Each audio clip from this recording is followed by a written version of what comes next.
NXT Deadline 2022 Ring of Honor Final Battle. This is the Wrestling Inc. podcast.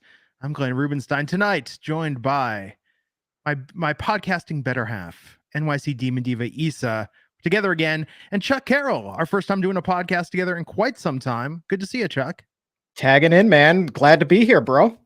Now, were you always a Chuck growing up, or was that a later development in life? What a random ass question. I was Charles growing up, Charlie in elementary school. I've had the whole iteration of anything that starts with a CH. I've probably gone by at this point in my life. Wouldn't it have been epic though, had you been Chuck as a kid every time they played the name game and did the song on a field trip?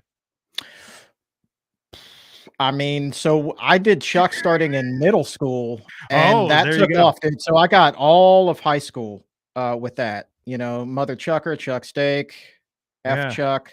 Yeah. Go Chuck yourself. Banana Fan of Foe. It was epic, man. Yeah, I feel you. Anyhow, so you two watch Ring of Honor. I watched NXT. And we're off to a great start. And we're off to a great start. I think in my head, I sing the name song occasionally. It just gets stuck in my head. I'm like, I haven't been on a field trip in a good 40 years, but still in my head. So let's start with the big news. Ring of Honor has a TV deal.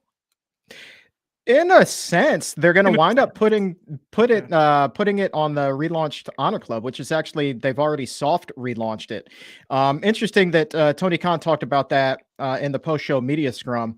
So they don't have a premiere date for it yet, but they do expect that that's going to be announced sometime in January. He kept saying, let me just get through the dates in Seattle and LA. And so that would put the announcement sometime the second or third week in January. And we'll see what happens after that. But it didn't look like, if reading the tea leaves there, and I'm not trying to start any drama, but just reading the tea leaves, it didn't sound like Warner Brothers Discovery was interested in adding the Ring of Honor brand at this time. But he did say that it was really important to continue to build that relationship of AEW with Warner Brothers. So to me, the way I interpret this is, we're going to prove to you that Ring of Honor is worth something. Maybe it stays on Honor Club moving forward. Maybe it doesn't. But the other interesting note coming out of here is that there will be a heavy New Japan presence with this Honor Club. So we'll see what happens there, if that makes a difference, if they ever get a traditional TV deal. But right now it's going to be Honor Club. So your $10 a month will get you the archives with pay-per-views on a 90-day delay, plus the TV show whenever that launches. Wow. Compared to Peacock, seems pricey for just Ring of Honor. It does. It absolutely does. A lot of people are getting Peacock for free right now. Others, you can start at $4.99. So, you know, just I don't know that you're gonna sell everybody on that. Will you guys pay $9.99 a month for this? I mean, with AEW, maybe part of the reason why their audience is so hardcore is that if you're watching the pay-per-views and you're in the habit of putting out that money and investing, I mean, that speaks to their very niche, very dedicated fandom. I think WWE with Peacock going beyond the network has really set themselves up for a much more conducive environment to casual fans that don't need to invest anything but their time. So I think Ring of Honor is probably going to have the most diehard, rabid fan base in all professional wrestling as a result of this, but I think they'll be lucky if it cracks the low six figures. But here's the interesting thing, right? Right now, Ring of Honor has really been relying on promotion through AEW. Tony Khan has stated time and again that moving forward after tonight, there's going to be a much less of a presence for Ring of Honor on AEW television. Good. And if that's what had been moving the needle right now for ROH, like, what does that say for the future? Like, are they going to be able to carry all of these fans? He said again tonight, this was the biggest final battle in the history of Ring of Honor, both in terms of gate and buys. But is that sustainable if they don't have that presence on Wednesday and Friday nights on cable? Yeah. I mean, Ring of Honor was its own thing, but piggybacking it this way, it's like, oh, here's a dated reference. He's kind of turning it into the Tom Arnold of professional wrestling. And just it's along for the ride with everything AEW does. That's epic. That's epic. How many people get that reference? Along for the ride. Tune into the Jackie Thomas show, airing after Roseanne. Wow. Yeah. Wow. Okay. But it's a shame for Ring of Honor though that he can't get it. Like nobody wants to pick this up. No streaming service, no cable channel, nothing. I don't know, Issa. What do you think? I mean, why would you pick it up? Did you not watch tonight? It was a one-match show. It was. Professional wrestling. It was the end. It was the end of a trilogy. It wasn't even a first of anything. There's no storylines built into this. The first 4 matches, they just announced them randomly. I didn't even know they were on the show. When we had the media call on Wednesday, there was only 5 matches announced. Next thing I know, I tuned into a freaking marathon today, and none of these matches have stories. It's killing their ratings. They were holding at 1 million for a while. Now they're just lucky to hit 800 and something thousand. If I'm TNT and TBS, I said I didn't pay for this, and I request for AEW to be the show that you give me. I mean, Baby Ice is saying it might as well make Rampage the Ring of Honor show. I mean, I think they could fold it into a roster. Oh, so they can do so much better. Like, can you think how many people watch Rampage? Come on. But do you think if Rampage? Okay, hear me out on this. If Rampage had a dedicated creative team that was running more standalone storylines, and it wasn't just this overflow of Dynamite, I think Rampage would be a better show. Yeah. I think Rampage does nothing for me, in all honesty. Even when they put, like John Moxley or somebody on the card, it's still kind of an afterthought. And I think that just got ingrained in the audience for so many months that it's going to take a lot of heavy lifting to get that thing built up. And I think that you're right. I mean, you kind of have to run it. And I hate to draw it to a WWE comparison, but make it a SmackDown and Raw situation. Yeah, do something. Mealy 499 super chat. Oh my god, one of the best takeovers this year. That Isla Dawn and Abel match had no right. I think she means Alba. Alba, sorry. Mm-hmm. Yes.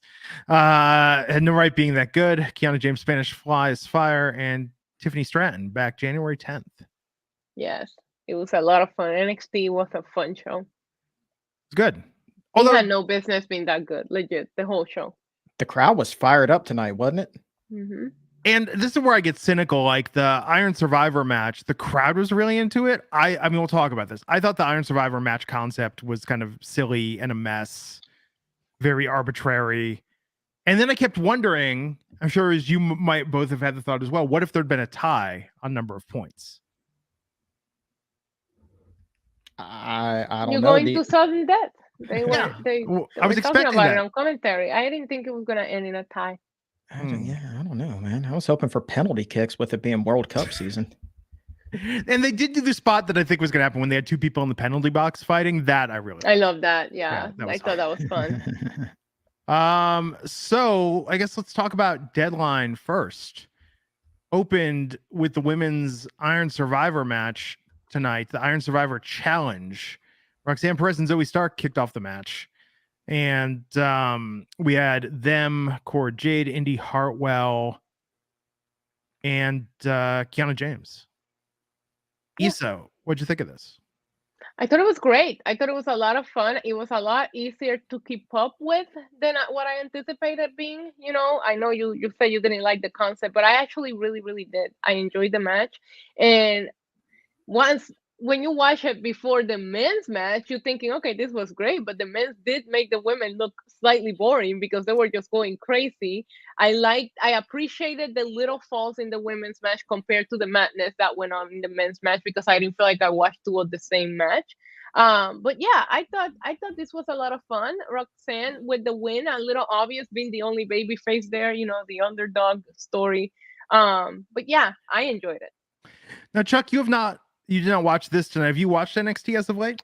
I've seen bits and pieces here and there. I did see part of this match. I was watching the media scrum when this match was going on because I wanted to hear what Tony Khan was going to have to say. Yeah. I can just say from an aesthetic standpoint, I thought that this was kind of cool how they had all the scores across the bottom. It was a gamified experience just kind of watching that. Like it almost felt like a damn video game, the way that they were keeping track of scores. So just like having half an eye on it, I was like, damn, this is an interesting concept. And I think before all the games kick off tomorrow, I'm going to sit down and watch that thing with the sound on and see what it's all about.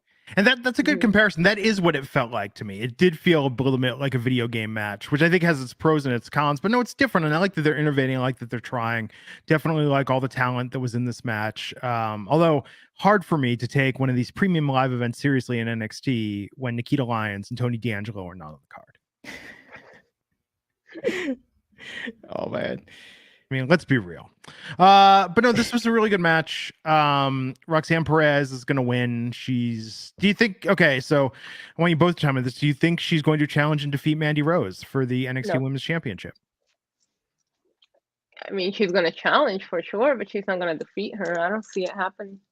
Who is the natural successor to Mandy Rose right now? I mean, Mandy's got herself a hell of a reign happening here. When does this thing end? Does she carry it all the way into Mania season at this point? Yeah, I think Nikita picks it up in Mania. Got to build her up a little bit more. Yeah, and and it's really weird. I'll be curious to know the story years from now when we hear about what was going on backstage, because it seems like she has had so many false starts with her getting momentum, and it seems like a fast track when it does happen. So I don't know. I'm hopeful by Mania. I think she's the one. But we went from this match, and it was nice to see two women's matches back to back. Yeah, I thought that was odd as well. And I liked that this is a meaningful women's feud without a title involved, which is something that AEW certainly is challenged by quite often, and so is SmackDown and Raw. But I like that we had Alba Fire versus Isla Dawn in a banger of a match. So good. What's that? I love this match. It's good. And Isla Dawn's a witch. Cursed the ref. I mean, that's what they've been telling us every week with her video packages. Yeah. This was a really good match. A lot of good spots in this. But yeah, when Alba had the pin, the ref was choking and had like dying of consumption there in the ring. Yeah. Yeah, I thought this was a little bit weird, but you had to do something for Alba Fire here, because I do think her character got hurt from the losses that she took to Mandy Rose. So it was good that they kept her protected in a way with the whole referee spot. But the chemistry that they had, like, this match was just absolutely incredible. And I was not expecting it to be that much of a banger. I was really glad. The presentation of Isla Dawn is so good. I'm so in with her character, with her presentation. I enjoyed it. I thought it was good, but you gotta do something with Alba Fire now. That's a lot of L's that she's eaten in a row. I know, it's tough. I mean, do you think she goes to the main roster? What, to lose more? This is a challenge they're having with a lot of talents right now. I mean, NXT is a weird hierarchy in the sense of you can get over, but there is this ceiling if you're not going for a championship. Like, they can give you meaningful storylines, but you're kind of going hand to mouth in the sense that, like, she has this storyline, but is she going to? I'm sure her and Isla Dawn are not finished. I'm sure there will be another match in the series, but from there, it's going to be very hard to do something meaningful and keep all those plates spinning concurrently. You know? Yeah, I agree. I agree with that criticism. Especially we see it every week, but this is another premium live event that we see a match without a title being involved. You know what I mean? Two women going at it. We saw a really good feud between Roxanne and Cora Jade. So I do think that they put a little bit of an extra effort into giving us other feuds in addition to the title feuds. Yeah. Justine Asing, shout out to Isu, who's been busy today with 2 live streams and now doing Wrestling Inc. Yeah, Impressive. long day. It's been a marathon. People don't realize that just watch this podcast. They don't realize that you do all this other stuff as well. Yeah. In addition, you basically like live 24/7 covering professional wrestling and Bad Bunny. Yeah. And soon our podcast will come back. Yes, and soon Yellow Jackets Buzz. I saw the preview and I was like so excited, and at the same time I'm like, yay, another job, just what I need right now. Yeah. Hey, we got till March. Till Yellow Jackets comes back. But I'm excited. We need to do something. We'll talk about it later. But we need to do something before, like a nice rewatch, and get together and refresh everybody's memories. Absolutely. So oh man, boy was I wrong. I thought Pretty Deadly and the New Day were having a so disrespectful. Simple exhibition match. You know, Ivan Drago and Apollo Creed had an exhibition match, and look how that ended. And tonight, the New Day took on Pretty Deadly, and similar in a banger of a match. Yes, banger of a match. But the New Day are now the NXT Tag Team Champions. Of course, I think silver lining. I think Pretty Deadly is going to the main roster. I don't understand why you didn't think that New Day was gonna Because win. Pretty Deadly What? are amazing. Why would you? Yeah, they are. Of course they are. But why would you bring New Day down? There's nothing for them on the main roster. The Okay. Usos are clearly going to hold on to these titles for a little bit longer. It makes perfect sense to have them have a nice little stint in Okay. NXT. There's teams there they haven't faced. I personally, I don't, and you know, I'm the biggest Pretty Deadly fan. I knew the New Day was winning as soon as they showed up. You knew. You knew. Yeah, we told you. Me and Alfred both told you. You know, like Marky Mark and the Funky Bunch told us, sometimes you got to believe. And I believe that Pretty Deadly was going to defeat the New Day tonight. Bro, you are dropping all kinds of references tonight, man. Jeez, man, I love it, man. I got to come back and do this just for nostalgia. I tell you what, though, Yeah. what I like about the New Day capturing the titles is they just felt like they were growing a little bit stale on the main roster. So for me, this gives them an opportunity to hit that reset button a little bit and, you know, see if they can build themselves back up or capture some new interest or tweak things a little bit, man. But they definitely need to be freshened up. I mean, I can't be the only person that felt like they were getting a little bit stale. Yeah. Even the match tonight, they felt the best that they felt in months. Again, this match was so much fun. The spot with the titles, oh my God, that warmed my heart when they're throwing the titles back and forth between all four of them. That was epic. I mean, I don't know how long this might have been planned, but for us, it was announced just this week. So to me, it felt like they've been wrestling each other their whole life. The chemistry that they showed in the it's ring, phenomenal. and how fun the match was, how well they worked as a tag team.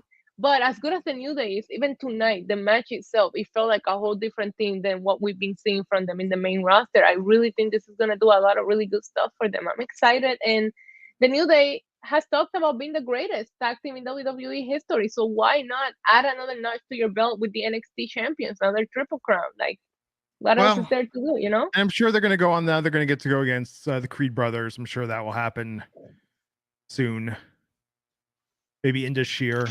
I think there's options and opportunities, but please do not let them put Pretty Deadly on SmackDown and get in this cluster F with Hit Row and Legado del Fantasma and the Viking Raiders. Yeah, man. If I'm them, I don't want to go to the main roster right now because unless you're the Usos, you're not a tag team up there. I mean, you're just another act. And, but Raw you're just going to get lost, lost, man.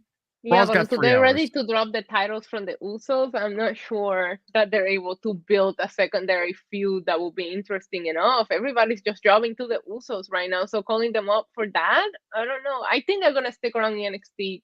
I don't think they're done. I think this might be a series between these two teams. Maybe. I think we see them at least one more time, maybe two more times. I don't know. Depends on who wins the next one, but I mean, I wouldn't mind seeing them in the main roster. It's just tough if you're attacking right now because of what they're doing with the Bloodline. And you can't blame them. The Bloodline is the best storyline in wrestling right now. So keep the titles on them for a little bit until they figure out who the right people are. You have historic reigns from everybody, Roman and the Usos. They can't just end just because we need to do something else. It has to be a moment when it happens. Yeah. Well, we had the men's Iron Survivor Series match tonight. Axiom, McDonough, Hayes, Gacy, Waller. So many guys got over during this match tonight. All of them. Axiom, I think Axiom tonight like solidified himself as one of the best in NXT. Joe Gacy's still not over though somehow. Everyone got over except Joe Gacy. I actually really enjoyed Joe Gacy's work tonight. Really? Yeah, I did. I thought he looked great. I did like Axiom as well. JD didn't score any pinfalls, but it didn't feel like it hurt him. Like at one point, he was just more worried about kicking Axiom's ass than the match itself. So it didn't, he spent like 5 minutes fighting him in the penalty box after his 90 seconds were up. So I didn't feel like JD got hurt from not getting any pinfalls here. I love how fast paced this was. Everybody looked good in this match. Even Gacy, Glenn, whether you want to admit it or not. It was fine. We already discussed. You were wrong about New Day. You're wrong. Has Joe Gacy ever been over? Joe Gacy needs to do better now. He's got the Rock's daughter there. He can't mess up, That is the number one thing helping. That's the number one thing helping their schism. But remember how I told you who was growing on me? I've been telling you every week. Wow, Grayson Waller is really growing on me. And who wins? Grayson Waller. Now, if Grayson doesn't I defeat love Braun being Breaker right for all the that time. championship, see, Grayson is going to be like a fifth-year senior if he doesn't win this championship. He's gonna win the championship. Yeah, he's got to win this championship. He's gonna. This was a really good match, though, but Axiom had so many good spots in this match. Yeah, but he lost. Yeah, I know, but still. Did he eat most of the pins? Who took the most pins? I feel Well, like that's he a good was in the question. penalty box more than anything. Yeah, maybe. I love his spot from top of the penalty box. I thought that was a clever spot. I love who was it that just came in desperate? I think it was Joe Gacy. Somebody came in desperate to start scoring falls right away. Yeah. I love how they waited until the very last second. I really wanted to see that, and they waited until the last second to give Grayson Waller, and then he just like ran for 10 seconds. And I'm sitting there thinking, why are they chasing him? You can pin anybody else just to tie it. That way you keep it going. Like they just started chasing Grayson Waller, which I didn't think that made sense. But I'm not gonna overthink here because I thought the match delivered. It was my favorite match on this particular card. Not my favorite match of the night, but on this intrigue. card, this was my favorite match. There you go. Yeah, I think Grayson's got to win He's championship. Now, Stop saying gotta, say he's gonna. Okay. Well, Drew Very Gulak fast was then. backstage. Drew Gulak's in NXT now. Yeah. Had a little segment with Damon Kemp. Another guy that could use a little refresh. Drew Gulak just needs to bring back the PowerPoint presentation. That was the most over thing in all of professional wrestling. Nobody uses PowerPoint anymore, Glenn. What's I all use it Apple all the damn Slides? time. What are you talking about? Yeah, Like, at Apple least Pages, 4 times a week. Google Slides, Yeah, we go sites. We don't do presentations anymore. problem You do with Google Zoom Slides- calls. With Google Slides, can you use your own fonts? You can't use your own fonts in Google Slides. You're like limited to those like 4 templates they have, and one of them is decent. The rest suck. No, personally, Screw the that, last dude. time I did a weird presentation, I kind of did half of it on Canvas and then put it together. Oh, in Canva? Yeah, Canva, Yeah. but see, Canva's not an intuitive interface, though. I don't know. I'm a relic, dude. I'm still using PowerPoint. Yeah, I You're was not gonna going to get me say. off of that. It's just got way more options on there. Bring back PageMaker, let me do something old school. That's the third one. That's the third nostalgia reference Adobe right there. PageMaker. So I do this podcast with Jeff Gerstmann on his Patreon called Game Boys to Men, and it's about our years as teenagers working in the video game industry. And like we had extensive discussion on the latest episode about being at a Kinko's using PageMaker, like doing the 11x17 copies and folding them. Like you couldn't get more old school than that, man. And you had to go to Kinko's to use their Macs because sometimes you have too many fonts, you need more RAM, you need a more powerful computer. Kinko's had that. Had it going on. You're so speaking my language, man. You're just taking me way back, dude. This is like 25-year time machine happening right now. Yeah, well, hey, next year we've been saying this in a month. It'll have been 30 years since 1993. Just let that like God, go F yourself, man. That's just rude to say. I know, it's crazy. And remember, in 2023, it will be the same distance from the year 2000 as 1977. We're just on the other side. So let's talk about the main event on a kinder note. Braun Breaker versus Apollo Crews for the NXT Championship match. These two went fishing. They hung out in diners. The bromance was real. But when push came to shove, Apollo couldn't get it done, and Braun Breaker retained his NXT Championship. What did you think of this match, Issa? Sexual tension wise, this was a 13 out of 10. You could feel it. It's still there. They still love each other. But at one point, you saw Apollo snap out of it. Like he was like, I cannot allow my love for this man to get the best of me here. However, I did feel like the finish was flat. There wasn't that boom, boom, boom sequence into the finish. It was just kind of like a spear out of nowhere, and Braun won. Like it felt very odd to me. You wait for the climax, and well, I shouldn't say climax here because we know, but you wait for it to like build up and build up. It kind of felt a little bit flat for me. Also, I would have main evented with the Iron Survivor match for the men. I thought they put him in a really tough spot following such a crazy fast-paced match, especially with them doing tests of strength for like 20 minutes. I don't need to see that. So I mean, I kind of figured that Braun was gonna retain here. I was more excited about the aftermath, obviously, with Grayson Waller coming out, attacking him, holding up that belt. It was a beautiful sight. I could get behind that. Yeah.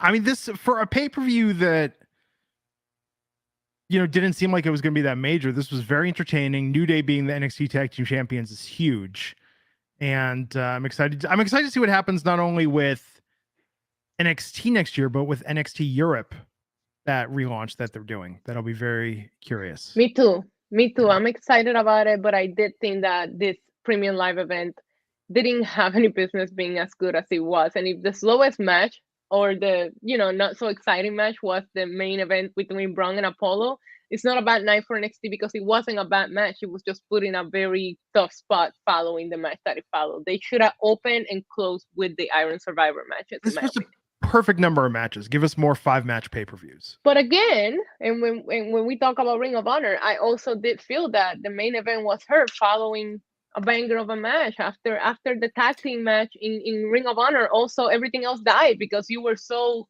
emotionally invested into that match that everything felt slow. Let's talk about that. Are we at a point in time in wrestling now where we don't necessarily have to put the championship match on last? Like, because I agree with everything you just said, Issa. The final 2 matches should have been inverted on both shows, it sounds like. Definitely, having watched the Ring of Honor pay-per-view, 1000%. Oh yeah. I think Ring of Honor could have benefited from pacing a lot differently. I feel like they put, except for the women, I felt like they put a lot of matches that didn't have story built into them, like in a row. So you're tired, and then they put they put good match, and then you get exhausted from that match. So I do think that it should have paced a little bit differently. I don't know, because of the confetti and Claudio winning. I think that's probably why they decided to put that last. I don't know that. With this being the big thing with Deadline, advertising these 2 new concept matches, I could have excused the world title not being in the main event. But yes, I think that you should start looking into storylines, into what's in stake, who's in the match, how fast is it going to be, is it going to kill the crowd when you're pacing the show and deciding what's going to main event. Yeah, it just felt like tradition of why that went last night, but I agree. It could have been better laid out. Malik Black, Buck99, saying they were all beating JD like he owed them all money. Yeah, they were. Poor JD. No wonder why he didn't get a full. He was going through it tonight. I mean, NXT, I say this all the time. NXT is I think the tightest show, the most fun show in all of professional wrestling to watch on a weekly basis. It was. And I think overall, when we compare both shows tonight, I think NXT had the best show overall. I think Ring of Honor had the best match of the both shows. Like, if you got to pick a match of the night, I will give it to Ring of Honor. Okay. FTR and the Briscoes killed it. But overall, the entire show, I enjoyed NXT more. The Ring of Honor had me falling asleep a couple of times.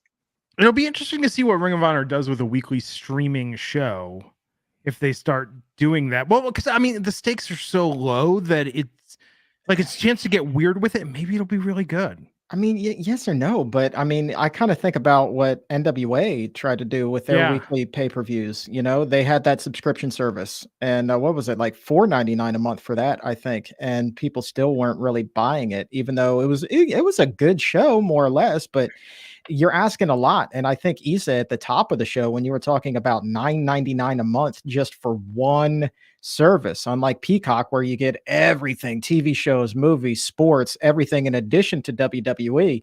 $9.99 for one thing is just too much. Well, unless you're on OnlyFans, in which case, just multiply that by. I mean, I got you, but you're gonna have to watch. I bet you they're gonna wrap New Japan World into this. I bet you. Because New Japan World in the US needs a big time overhaul. And so then, here you go. Let me pull the chat right now. Would you pay $9.99 a month for both Ring of Honor and New Japan World? Does that then become worth it financially per month? Same audience, though. I bet you 50% of that audience would pay for them separately. Do you think? I mean, I don't know. I don't know. But we are getting dangerously close to like Ring of Honor just running a Patreon at this point. Yeah. I think that Tony put a good spin on it. I think that he really tried hard to get a TV deal. It just doesn't make sense to go with the streaming service after paying all that money for a brand. And it's not going to be able to stay afloat without that support on traditional TV. It's just not. So I think right now, economically, we're heading into a time where, yeah, people are going to be watching those monthly subscription charges and trying to make cuts where they can. There's too many streaming services out there too. When you even start doing the match to what all you're subscribed to, I am in the position that I'm subscribed to so many things that I'm gonna look at Ring of Honor and go, is this even worth it? Because you have so many monthly payments going out to so many random things. What is included?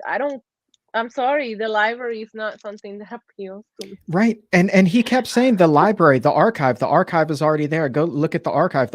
I think that the majority of people who wanted to go back and watch something from 20 years ago that Ring of Honor had have seen it so many times now, or they probably even still own the DVDs, right?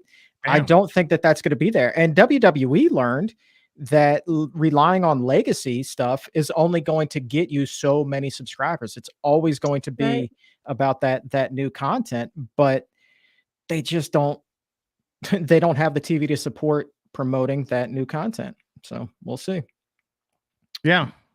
We'll And then see. there's Peacock. If I want to watch the Jurassic Park movies and some wrestling, You got it. you know. It's all right there for you. And you know what I like? And Peacock comes for free to Xfinity users, if I'm not mistaken. So, Like yes. there's a lot of users that are just sitting there getting it for free, and the $4.99 starting point is nice too. Yes. Lots of people watching the Free Cock. There you go. AEW TV Plus, if you can pull this one up, night one. Here's how you get somebody to pay $9.99. AEW TV Plus Honor Club with New Japan World. That whole package worth $9.99. Yeah. Yeah. I can see that. I like that. I have the Peacock Premium, and I like that now when they're doing the random wrestler promo spots, I like that they finally changed it that it's NXT wrestlers, and now I'm not like watching a little 90-second package about the Miz during an NXT Right. pay-per-view. I appreciated that tonight. That was nice. Me too. So let's talk a little bit about Ring of Honor tonight. Yeah, I mean, do you want to start with the pre-show? I mean, you talk about cramming Yeah. a whole lot of stuff in. You've got 4 matches watch in an hour. Can you believe it? Jeff Yes, I Cobb can. showed up. Mascara Dorada, who I'm Yep. not familiar with, but that is one of the most badass names in all It's pretty professional cool. wrestling. Both of those are New Japan Strong guys. Cobb wins that one with Aloha Means Goodbye. Then you had Angelo Parker and Matt Menard going against Shinobi Shadow Squad, Cheeseburger, I and was so Eli sick Isom. of them by the end of the night that we saw way too much of these two guys. Yeah, they kind of were all over the place. I'll tell you who was still over though is Cheeseburger. I mean, that was I was really surprised at how big of a pop he got.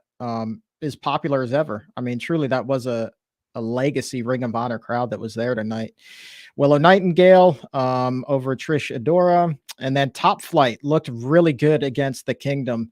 The Kingdom come in. I really hope that the Kingdom finds some footing here, whether it be in AEW or in Ring of Honor. It's just such a talented group, man. I'm a big fan of Matt Taven. Would love to see them get some play here. And I think that with the exception of that tag title match, it looked like every single person who won was an AEW person over the Ring of Honor legacy people. And it kind of reminded me of all the time Vince would bring in the WCW guys or ECW guys. It was usually the WWE guys that would win, right? Same kind of thing happened tonight. Yeah. Yeah. Main show, I'll just run through this. AR Fox and Yeah. Blake Christian defeated Roosh and Drelastico. Pretty cool. I mean, that was a fun little match. AR Fox is over. Holy but Jesus, is he over? And Drelastico, that is Roosh's brother. So there's Yeah. one thing. I think that the finish on this one was botched. He said, "Did you I get was that?" just gonna impression? tell you that. Yeah, I man. thought this match was fun, but that finish was weird. The shoulders were up. The shoulders were kind of up.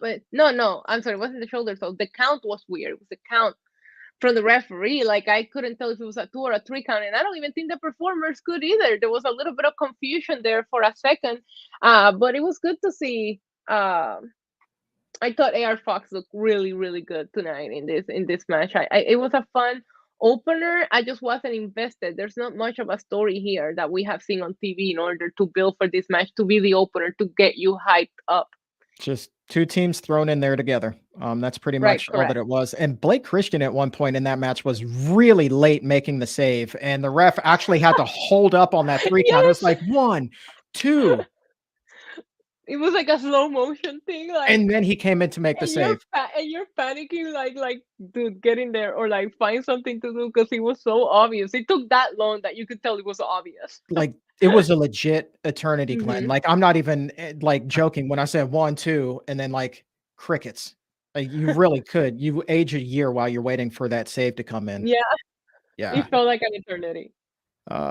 Athena gets the Ring of Honor Women's Championship over Mercedes Martinez. Athena, the heel, but not tonight. Hometown crowd. She got a huge pop. They even showed her parents in the crowd, which I thought was kind of cool. Just what a moment for her. She Yeah, couldn't the stay heel character tonight, man. She just couldn't do it. chat was bringing up Booker T tearing up for Roxanne, and I was like, Booker T had a great night because Athena is Yeah. also a student of his school. She goes on to win the world championship, earlier on the night, and then he see Roxanne be successful at Deadline. Of course, he had to be emotional. He had to feel like a proud papa at that moment, right? So, reality of wrestling school, having a great night. I was looking forward to this match. I have been enjoying what Athena has been doing with this new gimmick, like just being stiff. The video package kind of showed that she's just completely different from what we saw, as she said, at the other company. There was a couple of spots here that they didn't mesh as well as I thought they would, and a lot of the matches tonight, not just this one, a lot of the matches tonight felt like they went on for a little too long. I could have dealt with this match just being a little bit shorter, but overall it was fun. I feel bad for Mercedes Martinez because she was injured a lot of her Ring of Honor World Champion run, so we really didn't get to see a lot of what she could do. But I'm very, very happy for Athena. Hometown crowd, like you said, it was a great moment for her. It's pretty cool. And the crowd stole the match there for a couple of minutes after Athena tossed the turnbuckle into the crowd. And clearly they had to go retrieve it. And the crowd is just like eating this up, just chanting, give it back, and booing. So I don't know if they were booing the security guard who went to get the turnbuckle or they were booing the person who did not want to give the turnbuckle back. I don't know. But I did think that was pretty funny there for a minute. The crowd it was a fun crowd tonight. It really was. It was a fun crowd. I just wish they would have done a little bit something to move people into the hard camera because there was a lot of empty seats in the hard camera side, and I don't understand why you couldn't just move a couple of people, upgrade some tickets so that at least the camera side would have looked packed. And the seats were bright blue too, so it was obvious the empty seats. So I wish they would have just made it aesthetically pleasing and made that backdrop look, full. But for the people that were there, they were fun, they were into it, and that's what you want to see. Yeah, I wonder how big the crowd actually was. I mean, about 2,500. Okay, because Tony Khan said that it was the biggest gate in Final Battle history, which I'm not really familiar with what the previous gates were, but I'm not sure that there's necessarily the highest bar there. Next match, Shane Taylor Promotions with Shane Taylor and JD Griffey against Keith Lee and Shane Strickland. And you knew this was going to happen with S hitting the fan with Keith Lee and Shane Strickland. The crowd were really, really pumped to see Shane Taylor and Keith Lee back in the ring together after so many years. And the match was about what you would expect, right? I mean, we're just going to beat the crap out of each other. Shit's going to hit the fan between Keith Lee, Shane Strickland. And that was really the focus of it, right? I don't know that we need to spend a whole lot of time on this. Lee, once again, it feels like they're broken up and back together twice a week. And this time it was clearly an accident why Keith Lee hit him, but I like this version of Keith Lee. I don't think we've seen this Keith Lee in a while. I thought that he was like leaving his all there. Maybe he was working with Shane Taylor that had him more inspired, but it did feel like Keith Lee was just leaving it all out there tonight. It was fun. It was some of the things he was doing were very impressive. I thought it was a fun match for what it was. And I appreciated the video package before because I was critical on the Wednesday night podcast about how they just bring out Shane Taylor. And while they have history, some of the viewers, some of us don't know their history. So just show up and go, okay, we're going to have a match and you have no idea who they are. So the video package did a great job at covering the history between Keith Lee and Shane Taylor. Glenn, you a Shane Taylor guy? Not really. Asked and answered. I'm working on something for the end of this podcast. At the end of this podcast, for our loyal fans, I just had OpenAI ChatGPT write a romantic comedy about Braun Breaker and Apollo Crews. Let's go. And I'll be reading what it is written at the end of this podcast. Let's go. Okay. All right. Stay tuned. Next up was the 6-man tag championship. You've got the Embassy with Brian Cage and Gates of Agony and Prince Nana defeating Dalton Castle and the boys to get your 6-man title. So there you go. Those are your AEW people, AEW-ish people getting the title over your legacy. Love Dalton Castle. Love Dalton Castle. He is so good, man. Like he embodies that character, right? And he annoys the crap out of me, but I appreciate that so much because it means that he's doing a damn good job at his presence on camera, man. Like the guy just is amazing. Yeah, fun to talk to too. Always stayed in character whenever I interviewed him. Have you guys ever done an interview with Dalton? Always in character. No. Kayfabe's the hell out of you. If not for some injuries, I honestly think he would be the biggest thing in professional wrestling today. That's a bold statement. I think he'd be further along than he is for sure. All right, so here you go. Coming from the person who also thought the New Day was here for an exhibition match. So you're never gonna let me live this one down, girl. You just tearing him up tonight. Good Lord. We have a love-hate relationship. He knows I love him. He's gonna start doing this relationship or doing this podcast as Uncle Howdy just full time now. You know. Yeah, this I was happy to see Brian Cage here get the win and get a title because they haven't really done much with him in AEW. So maybe Ring of Honor he can resuscitate his career and do more. We'll see. Next up, backstage promo. Top Flight was interrupted by, here you go, once again, the Jericho Appreciation Society. They wind up brawling out into the arena, and a couple fun spots. Dante Martin doing a crazy dive off of the stage. That was neat. But then JAS, they get on the mic, start running down Ring of Honor history. And Daddy Magic says that Claudio's going to lose tonight and pulls out a purple hat and is like, you're going to be wearing this. You're going to be teaming with Jake Hager, and then you're going to be known as the Hat Trick. All of that just to set up that like 5-second promo was excessive. That sounds like it was written by AI. It was friggin', yeah. I was like, really that to get to that? Like, come on, unnecessary. Here was a fun match. You talk about good storytelling. The Ring of Honor Pure Championship, Wheeler Yuta getting the win over Daniel Garcia. I mean, just good classic kind of storytelling. Yuta using up all of his 3 rope breaks very early in the match, had to overcome that. Gets the win at about the 15-minute mark. Just elbowed the bejesus out of Daniel Garcia, rendered him unconscious to get the victory. So that was kind of a fun little finish. I didn't see that kind of finish coming. Issa, were you a fan of this one? I didn't watch a second of this match. No, you didn't? We have a ritual in my streams in which we just like to roast Wheeler Yuta anytime he's in the ring. So we just spend the whole match roasting Wheeler Yuta. So I didn't watch it. Duly noted. All right. And then the match of the friggin' year, straight up. Like I don't know what match tops it this year. The dog collar match between the Briscoes and FTR was amazing. I mean, just match a war of the from night. hell. Definitely stole it. Between both shows, this was it. I mean, the match of the night, match of the week, match of the month. I'm still going match of the year. I mean, the Briscoes look like they straight up showered in hell. They were so covered in blood. It was brutal. The referee was bleeding. The Briscoes even were the bleeding. damn ref gig. Yeah, Dax was bleeding, and Cash Wheeler was just there because he looked the same at the end. Pretty much.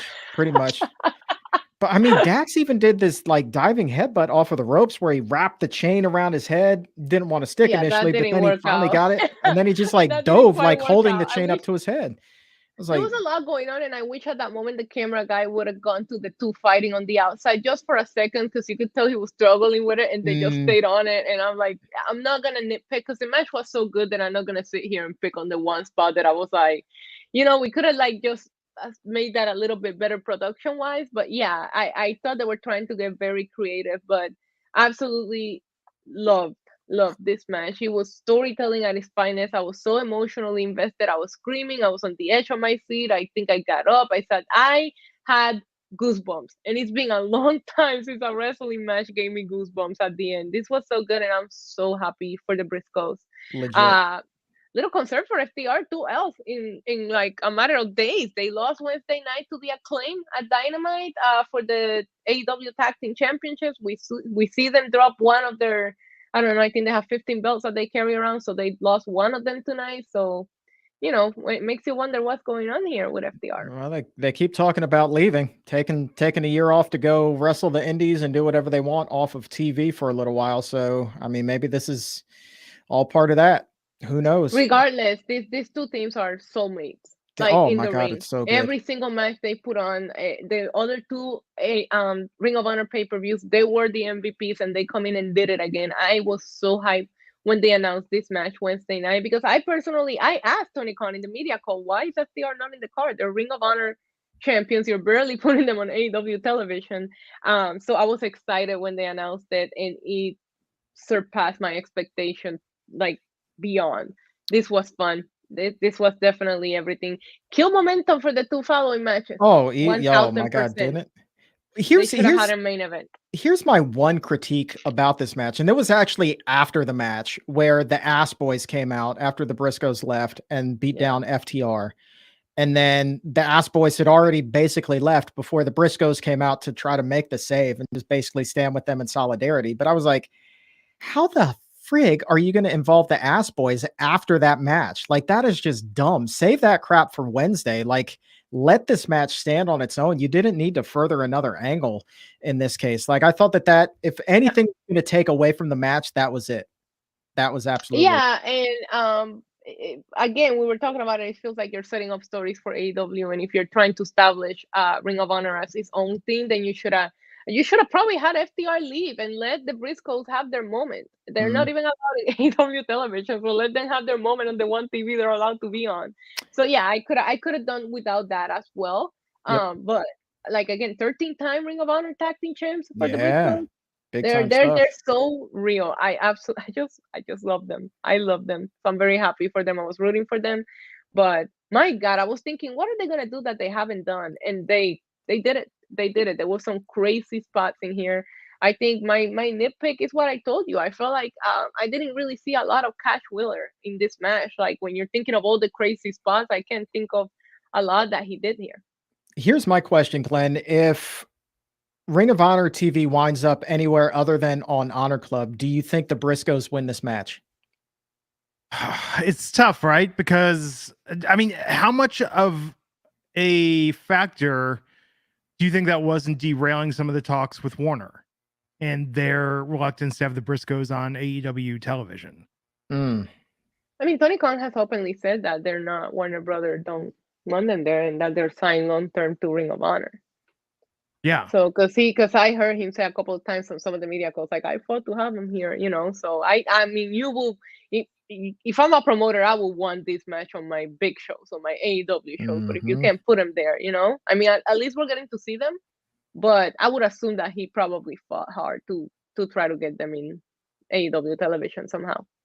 Well, that's going to be a battle he's going to have to revisit if ever they do get traditional TV. And I'm sure that that's the ultimate goal for him, because I don't see Ring of Honor being profitable without that. It's going to take him a long time to make his money back if they're just relying off of monthly subscriptions.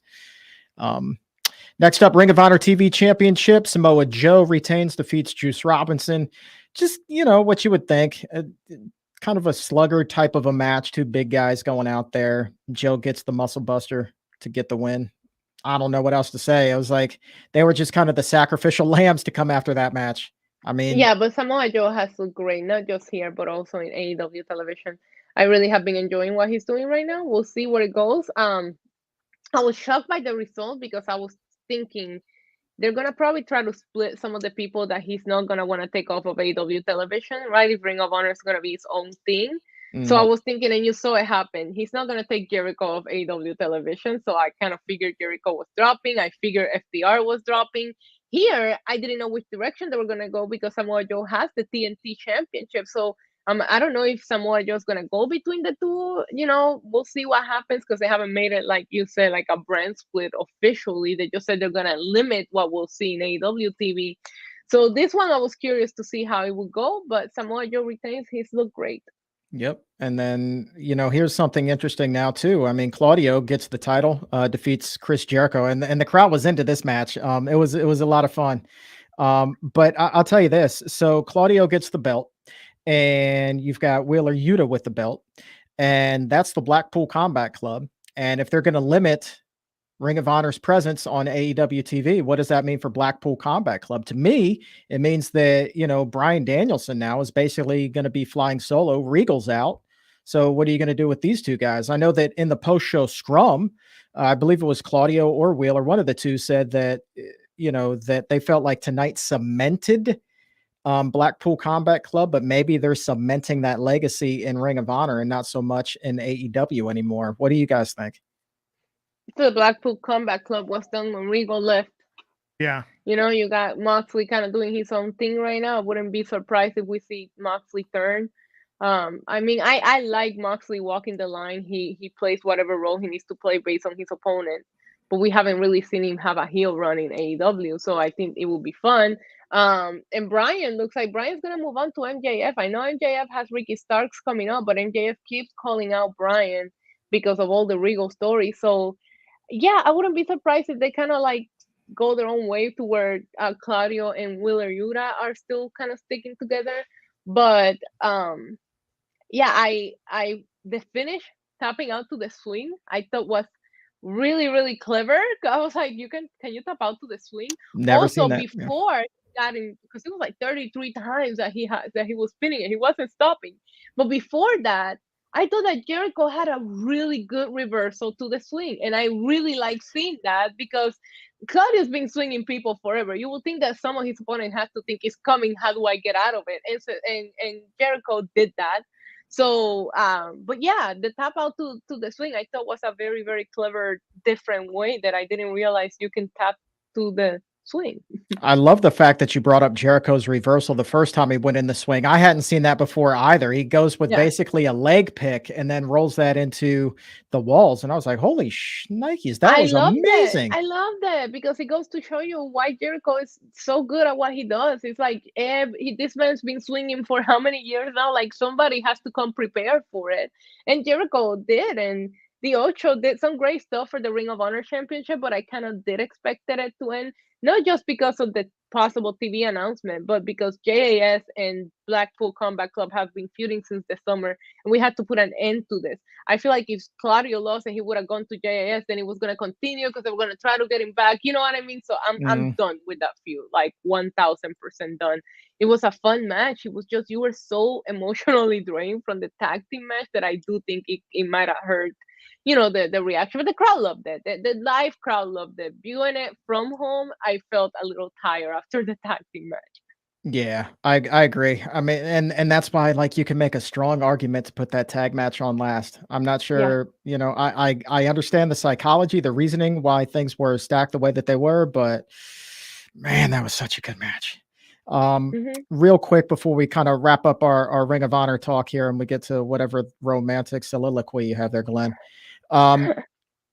Housekeeping. Tony Khan also said he was asked about Colt Cabana and why wasn't Colt on the card. Tony said that Colt is actually hurt, but he was there. He was helping to coach backstage tonight. So don't read anything into Colt not being on the card. He's just banged up. Another interesting thing that I thought was that he was also asked about, had he spoken with Jerry Jones, the owner of the Dallas Cowboys, about wrestling, and he said that he did so earlier this year, as a matter of fact. And of course, Jerry World has hosted WrestleMania before. He said he's open to it. I don't see AEW, Ring of Honor, anything like that being anywhere close to being able to fill an NFL stadium anytime soon, but he definitely said he would be open to trying to work on something together with Jerry Jones, but we'll see. I don't know. How long do you think it takes before AEW is in a position to be able to fill up a stadium like that? Does it ever even happen? Y'all two have an inside joke happening right now. I have no idea what's happening. Issa's muting her mic. Glenn's clearly reading a text message or something from somebody else. No, I'm working on my closer. I'm working on the closer for tonight. All right. How much more time do you need? Be a little while. No, I'm good. I got options. I got options. Okay. I mean, you built this thing up now, dude. It's good. I got like 4 different options here, and I'm just picking which one to read. They're all phenomenal. Is this like you've got a choose your own adventure thing happening right now? You remember those books? Well, but you know, but the key is when you make a choice, you keep your thumb on the page you were on before. So if you don't like your choice, you can go back and choose another choice. Do kids even know choose your own adventure these days? Is that still a bit? It was weird too that I remember as a kid there were choose your own adventure books where you could choose choices and it was like you're dead, end of story. It was just like the laziest resolution. You know? I mean, well, I kind of appreciated that because it was like you can't watch TV until after you read a book. So whenever I hit something like that, and it was like all I had to do was read 5 pages and I'm dead. Hot damn, give me the cartoons. True. Yeah, man. No, it's good. So what was the question? I don't know. Oh, how long until AEW is at a point where they could actually run a show and fill up an NFL-sized stadium? I worry about the momentum. Now, granted, I'm going to say that part of it was the pandemic. I think that if they'd had a perfect scenario, starting with AEW TV and just been able to develop without being impeded by having to run a Daily's Place so long, I do think they would have had a hotter streak. I think the problem is now they've just done too many of the same markets again and again. So in the markets they're hot in, they're not running at full potential. And then because of that, it cooled them off. So now when they go to these new markets, it's just tough. It's really unfortunate. It's been weird watching their momentum because I remember after the pandemic going to All Out, going to Full Gear, last year, and they were sold out. And this year, neither one of these events was sold out. So, but I mean, they did switch location with Full Gear. They brought it to New York, but All Out being in the same place, I do think it's gonna run its course. Eventually, gonna have to get out of there. But yeah, I don't know. I don't know that you can do that yet. I couldn't guess. The momentum here switches. I walked out of that All Out last year thinking, oh my God, I love AEW. You have Brian debuted, Adam Cole debuted. If you would have asked me that question then, I would have told you soon. Now, I don't know. It's hard to keep up that kind of momentum, man. That was a fun time for AEW. Yeah. Are you guys, one more thing. I see somebody in the chat right now. Night One said that Joe was really good during the scrum. Joe was in character for his portion of the media. I did think that it was kind of interesting that he name dropped Cody. He said Cody could come back and I'll kick his ass too. He's basically saying, I don't care who you put in front of me. I'll win. I mean, did he have any words for any of Nick Hausman's former improv partners? Not that I'm aware of. AEW has to get some kind of WWE jab in there every time that they do something. So that's probably what that was. I also mentioned AJ Styles. So yeah, I don't know. I don't know. Like and maybe Samoa Joe misses Wendy. Wendy. Yeah, man, that was a good bit. That was a good bit. It was. So yeah, man. I mean, that was it. I mean, a lot of wrestling on the day. Issa has watched it. I mean, what time did you start? Did you watch the pre-show? No, you said you didn't, right? Okay. No, yeah, I started on 3:45 and here we still are. Well, I took a break. I took a break between shows. I took like a 40-minute break between Ring of Honor, but so I didn't watch the press scrum or the pre-show for NXT. So, but still, I mean, that's a WrestleMania day type commitment. Well, old WrestleMania day type commitment. That's a long ass day, girl. That is a long ass day. I know. Glenn, she had a long ass day. Well, Issa works harder than perhaps anyone else in the world of professional wrestling media. Thank you, Glenn. She does. She does a great job. The queen of all wrestling media. Absolutely. Right. Yeah. Have you chosen your own adventure yet, Glenn? Oh my God. So OpenAI is so good. Last night, I told OpenAI to write Fast and Furious, the musical, and give me an outline with songs. And it gave me a story that was like, okay, this is like Fast and Furious. And they were like, songs could include like Ride or Die, the exhilarating opening number, or then my favorite, Friendship on Four Wheels, a duet where Brian and Dom talk about what their relationship to one another means. Like OpenAI is insane, where you just give it a little bit of a prompt. And if the better a prompt you write, like the better a story it's going to tell for you. So I put in a couple different options. It gave me some with dialogue, but that's too long. I'm not going to read like the entire script of this. So I'm going to go with the outline. of the Okay. bromantic comedy that I asked it to write between Braun Breaker and Apollo Crews.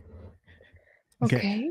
Braun Breaker was feeling down in the dumps. He'd just been dumped by his longtime girlfriend and was determined to win her back. But he didn't know how to do it on his own. That's where his best friend, Apollo Crews, stepped in to help.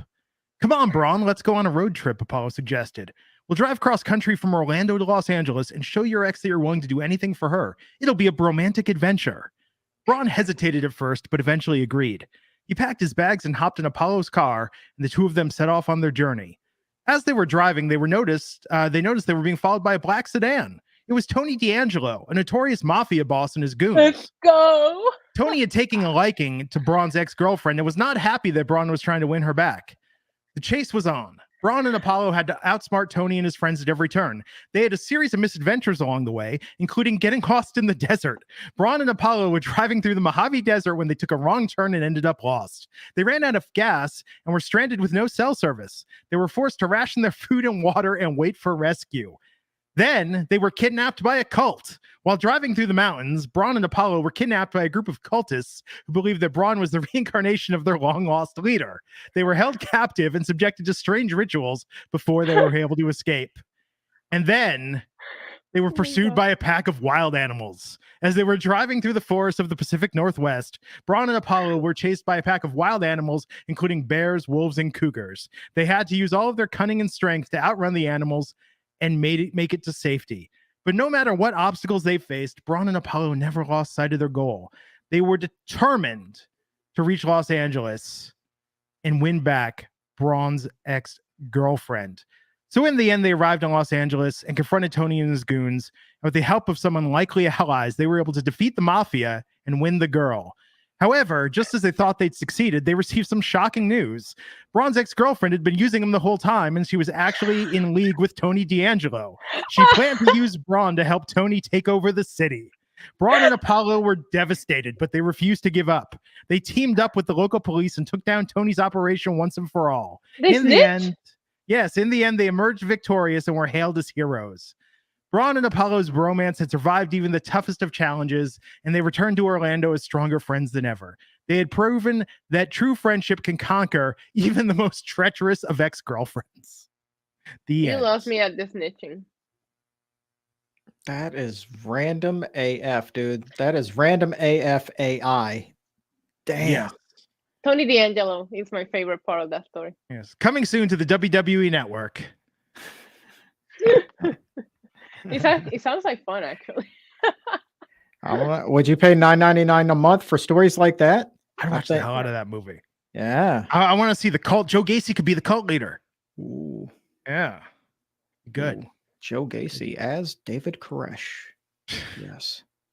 Yeah. That's the problem with Joe Gacy. Is Joe Gacy started out, first he started out just like clearly offended some people with what he was doing, and then he ramped it up when he did like the Grassy Knoll promo in Dallas, and then they got weird with it, and then they were like, nope, now we're just gonna make this another generic thing. Like, he needs to go back to triggering people. We got a super chat, and I could not agree with it anymore. Dream Realm Studios, you have issues, Uncle Rubenstein. It's the AI. Here's what I said to the AI. I said, write a romantic comedy about Braun Breaker and Apollo Crews who go on a cross-country adventure to help Braun win back his ex-girlfriend, chased by Tony D'Angelo and his mafia friends with misadventures on their journey from Orlando to Los Angeles. That's all I asked it to do. And it did all that with that? It did all that with that. Damn, dude. Register an account, openai.com. It's crazy. It's crazy what you can do with this software. Nutty. That's nutty, dude. And you could even say things like the first one I got, I was like, okay, redo that, but go into more detail about the misadventures. And then it gave me the same thing with just more, you give it notes and feedback. Huh. It's crazy. And then it gave it that, and I said, okay, do the same thing, but make it a more interesting ending. And then it gave me his girlfriend was in on it with Tony D'Angelo. Tiller Matthews says it's the New York Times bestseller. Yes, this is how Skynet takes over with OpenAI. Dude, that's some creepy shit, dude. That is creepy. Absolutely crazy. But have we covered everything tonight? I think so. I mean, 2 shows, a media scrum, some news nuggets. Yeah. We got a bromance script. I'd say that's a pretty robust show we just did. I think this is the natural evolution of Braun and Apollo's relationship. I'm just wondering if you could book an entire promotion with your open AI, right? Working on it. Working Yeah. on it. Okay. I tried it earlier where I was like, give me like 20 feuds for Tony D'Angelo's storylines. The problem is it can't differentiate between the current roster and past wrestlers. Right. Like, but that maybe makes it even more fun. Yeah, but maybe if I go into more, I can give it more guidelines. I think, and I think Billy Corgan should be using this to write it. Actually, Tony Khan needs this for AEW. He's like, no writers. Okay, Tony, how about some AI? Because you could use some help, buddy. Damn. Yeah, Dylan Matthews. OpenAI can book the AEW women's division better than Tony Khan. That's some shade right there. Yeah. My dog could write it. Anyway. Bringing the heat. All right, there kids. You go, folks. Well, this has been fun. Chuck, where can they follow you on the interwebs?